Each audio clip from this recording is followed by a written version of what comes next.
उधर ईरानी हैं, उनकी विक्ट्री सबके सामने है कि वो जमे खड़े हुए हैं।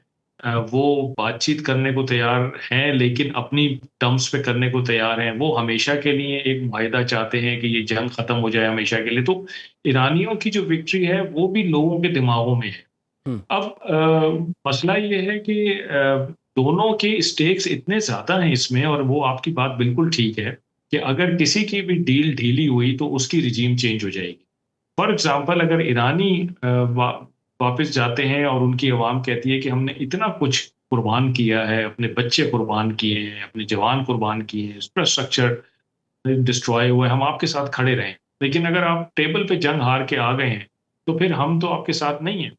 तो वो सड़कों पे निकल सकते हैं। इसी तरह प्रेसिडेंट ट्रम्प अगर वापस जाते हैं और इनका ये जो नोशन ऑफ विक्ट्री जो वो क्राफ्ट कर रहे हैं, अगर ये नहीं जड़ पकड़ता, तो फिर नवंबर में मिड टर्म इलेक्शंस आ रहे हैं जिसमें डेमोक्रेट्स अगर आ जाते हैं तो फिर इनका मुआवजा जो है, ये इम्पीचमेंट जो है, वो बेसिकली बिल्कुल एविडेंट है।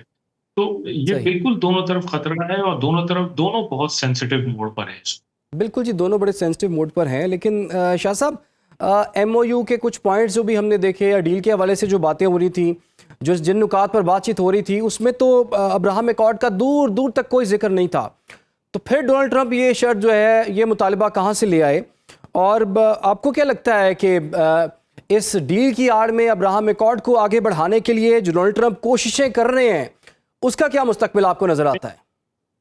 देखिए, जब ये अब्राहम अकॉर्ड की स्टेटमेंट आई थी तो मैंने तो टीवी पे ये बिल्कुल कहा था कि इसको सीरियस नहीं लेना चाहिए हमें, ये खामखी का शोशा है जैसा प्रेसिडेंट ट्रम्प छोड़ते रहते हैं। ये समझने की जरूरत है कि प्रेसिडेंट ट्रम्प को अपने घर में और इसराइल में बहुत ज्यादा अ, एक ऑपोजिशन है, एक एक उनके ऊपर प्रेशर है। जो इजरायली हैं वो, और जो हार्ड लाइनर्स हैं रिपब्लिकन्स, वो ये दोनों चाहते हैं कि इस काम को मिलिटरीली खत्म करने की जरूरत है, इसमें निगोशिएशंस करने की जरूरत नहीं है, और ईरान पे अटैक्स को रिज्यूम करना चाहिए। ये इन दोनों की ख्वाहिश है, जो बहुत ज्यादा बेसिकली प्रेसिडेंट ट्रम्प के ऊपर एक स्ट्रेस है। ये जो स्टेटमेंट उन्होंने दी थी अब्राहम अकॉर्ड की, मैं समझता हूँ कि ये उन दोनों को पैसिफाई करने के लिए दी थी। और हो सकता है कि उन्होंने नेतन्याहू को और इन लोगों को ये भी कह दिया हो कि तुम लोग सब्र करो, मैं पहले एक मुआहिदा कर लूं इनसे, उसके बाद मैं अब्राहम अकॉर्ड भी करवाऊंगा सबसे, क्योंकि मुझे खित्ते में निजात दहिंदा समझा जाएगा कि मैंने इस जंग से सबको निजात दिलाई है। तो मैं वो फिर अपनी पोजीशन कैपिटलाइज करूंगा, और मैं अब्राहम अकॉर्ड की तरफ भी इनको लेके जाऊंगा, जैसे मैं पहले कुछ मुल्कों को लेकर गया हूं, तो मैं बाकी मुल्कों को भी ले जाऊंगा। तो ये एक शोशा उन्होंने छोड़ा था, और थोड़ा सा जो अपनी ऑपोजिशन है उसको पैसिफाई करने के लिए उन्होंने किया था।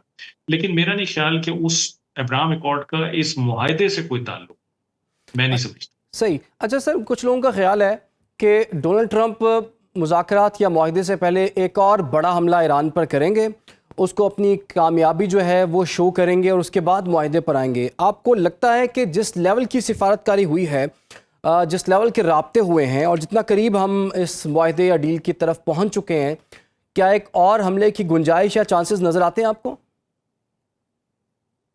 मैं समझता हूँ कि अ, ये हमें देखने की जरूरत है कि अमेरिका यहाँ पे एक सुपर पावर के तौर पे आया है और उस जोम में आया है, और फिर उसको उस तरह से ट्रीट नहीं किया गया है, तो उसको बहुत ज्यादा सुक्की है, हजीमत है। और वो इस खिदमत को मिटाने के लिए गाहे बगाहे एक्शंस करता रहता है, और अपनी मिलिट्री ताकत दिखाने की कोशिश करता है। ब्लॉकेट लगा दिया, बंदर अब्बास से करीब अटैक कर दिया, फिर कुछ बोर्ड्स पे अटैक कर दिया। तो वो बेसिकली ये दिखाता है कि मेरी मिलिट्री पावर अभी भी मौजूद है। इसका खदशा बिल्कुल मौजूद है कि अमेरिका इस तरह का कोई काम कर सकता है, लेकिन मेरा ख्याल है बेहतर ये होगा कि अगर ऐसा काम करना भी है तो उसको नूरा कुश्ती के तहत कर लिया जाए तो बेहतर है। मेरा ख्याल है कि दोबारा कोई ऐसी हरकत करना जिससे यहाँ पे जंग दोबारा छिड़ जाए, या कुछ किसी स्पॉइलर को कोई स्पेस मिल जाए इसको प्रोलॉन्ग करने में के लिए, मेरा ख्याल है वो दानिशमंदी नहीं। तो शाह साहब, इसराइली लॉबी की कितना प्रेशर आप देख रहे हैं डोनाल्ड ट्रंप पर? चूंकि कहा जाता है कि इसराइल से भी ज़्यादा स्ट्रांग अमेरिका में इसराइली लॉबी है, और शायद वही डोनाल्ड ट्रंप को रोक रही है कि आपने अभी डील नहीं करनी। और ये भी बातें सामने आ रही हैं कि जनूबी लबनान के अंदर जो है, इसराइल ने कुछ अहदाफ को हासिल करना है, 2-4 दिनों में वो अपने अहदाफ जनूबी लबनान पर हासिल करेगा और उसके बाद डील की तरफ ये लोग जाएंगे। जी, ये बिल्कुल मुमकिन है ऐसे कि इस डील को थोड़ा सा 2-3 दिन कम से कम इसराइल को कुशन दिया जाए कि वो कुछ अपने अहदाफ हासिल कर ले। और ये जो लॉबी वाली आपने बात की, ये बिल्कुल दुरुस्त है। मैंने पहले भी ज़िक्र किया कि प्रेज़िडेंट ट्रंप के ऊपर बहुत प्रेशर है, अमेरिका के अंदर से भी और इज़राइल से भी।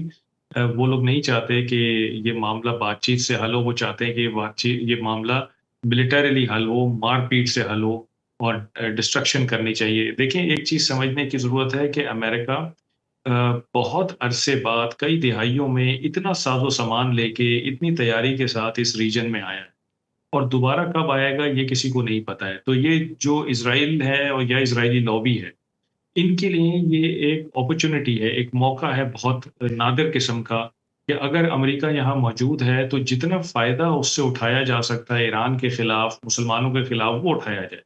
और अमेरिका जब दोबारा चला जाएगा तो फिर उसको लाना बहुत मुश्किल होगा और कुछ पता नहीं है कि अगर अगला प्रेज़िडेंट ट्रम्प नहीं होते और कोई और होता है, तो फिर उसको मनवाना जुए शीर लाने के मुतरादिफ होगा। तो वो ये चाहते हैं कि इस मौके से जितना फ़ायदा उठा सकें, उतना फ़ायदा उठाएँ। इसीलिए इस किस्म की चीज़ें बीच में सुनने को मिलती रहती हैं।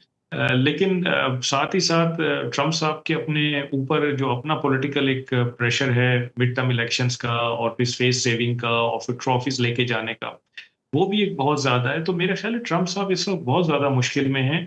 आपको इस चीज़ का अंदाज़ा इस बात से लगाइए कि आपने कभी देखा है कोई फ़ातेह कहता हो कि मेरे साथ डील करो, मेरे साथ एग्रीमेंट करो, जी। मैं जो सीज़ फायर है उसको बढ़ा देता हूँ, फिर और बढ़ा देता हूँ, अच्छा मैं उसके कहने पे रोक देता हूँ, अच्छा मैं उसके कहने पे सीज़ फायर रोक देता हूँ।